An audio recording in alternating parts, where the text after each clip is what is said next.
بسم اللہ الرحمن الرحیم۔ السلام علیکم۔ حضرت سلیمان علیہ السلام حضرت داؤد علیہ السلام کے بیٹے تھے، جن قرآن پاک میں آپ کا ذکر بہت سی صورتوں میں آیا ہے۔ اللہ تعالیٰ نے آپ کو بھی نبوت اور بادشاہت دونوں عطا کی تھی۔ انسانوں کے علاوہ جن، ہوا اور جانور بھی آپ کے تابع کر دیے تھے۔ آپ ان سب کی بولیاں بھی سمجھتے تھے اور بولتے تھے۔ آپ کے زمانہ میں بنی اسرائیل کو بہت بڑھائی حاصل ہوئی اور جو اس سے پہلے کبھی نہ ہوئی تھی۔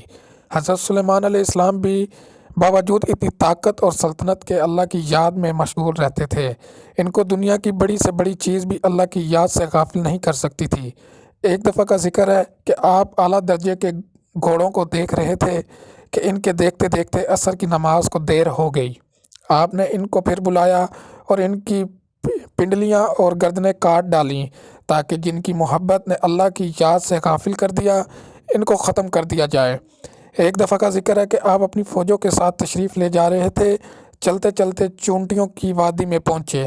ایک چونٹی نے کہا، اپنے اپنے گھروں میں گھس جاؤ، ایسا نہ ہو کہ سلمان اور اس کا لشکر تمہیں تباہ کر دے اور انہیں اس کی خبر بھی نہ ہو۔ آپ چونٹی کی بات سن کر مسکرائے اور کہا کہ اللہ مجھے توفیق دے کہ میں تیری نعمتوں کا شکر ادا کروں جو تو نے مجھے اور میرے ماں باپ کو دی ہیں، اور ایسے نیک کام کروں جن سے تو خوش ہو، اور اپنی مہربانی سے میرے مرنے کے بعد مجھے اپنے نیک بندوں میں داخل کر۔